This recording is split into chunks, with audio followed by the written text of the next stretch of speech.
Aux pays amis qui ont été ciblés délibérément par les missiles et les drones des gardiens de la Révolution et entraînés dans une guerre qu'ils n'avaient pas choisie. Arabie Saoudite, Émirats Arabes Unis, Qatar, Irak, Bahreïn, Koweït, Oman et Jordanie, la France exprime son soutien entier et sa pleine solidarité. Elle se tient prête, conformément aux accords qui la lient à ses partenaires et aux principes de légitime défense collective prévus par le droit international, à participer à leur défense.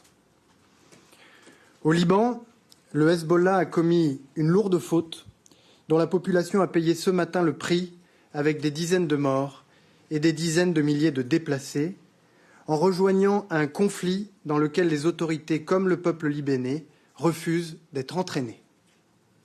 Il doit mettre immédiatement un terme à ces opérations. Le Liban doit être préservé de l'embrasement régional. La France restera engagée pour la souveraineté et la stabilité de ce pays et organisera, dès que possible, une conférence internationale de soutien à ses forces armées. Dans ce contexte très dégradé, notre priorité absolue va à la sécurité des ressortissants français et de nos emprises. J'ai présidé à l'instant une réunion des services de l'État pleinement mobilisés à cet effet, et en particulier ceux du ministère de l'Europe et des Affaires étrangères, que je veux remercier pour leur engagement sans faille dans les pays de la région, comme ici, à Paris. Près de 400 000 Français sont résidents ou de passage dans la douzaine de pays de la région directement concernés par la situation. À notre connaissance, aucune victime française n'est à déplorer à ce stade. 15 postes diplomatiques, ambassades et consulats sont pleinement mobilisés pour assurer la sécurité des ressortissants français et leur porter assistance le cas échéant. En soutien à leur action, le centre de crise et de soutien du ministère a mis en place une cellule téléphonique d'urgence joignable 24 heures sur 24, 7 jours sur 7. Depuis le début des interventions militaires, près de 5000 appels ont été reçus et traités à Paris ou dans nos postes. Notre dispositif est déjà organisé localement pour faciliter les sorties par voie terrestre lorsque c'est possible, ce qui n'est pas le cas dans tous les pays concernés. Les messages passés à nos compatriotes à l'étranger est clair.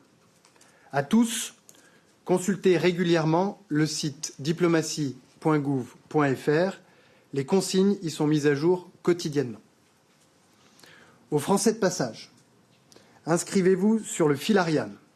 C'est indispensable pour que nous puissions vous informer et vous localiser si nécessaire. En cas d'urgence, contactez les numéros de nos ambassades et consulats ou celui du centre de crise et de soutien qui s'affiche juste à côté de moi et qui ont été largement diffusés sur les réseaux sociaux du ministère des Affaires étrangères et dans les médias français. Je sais l'inquiétude de nos compatriotes sur place. Je sais l'angoisse de leurs familles qui attendent leur retour. Avec la ministre Éléonore Carrois et l'ensemble des équipes du ministère de l'Europe et des Affaires étrangères, nous sommes totalement mobilisés pour répondre à ces attentes. Nous n'économiserons aucun effort.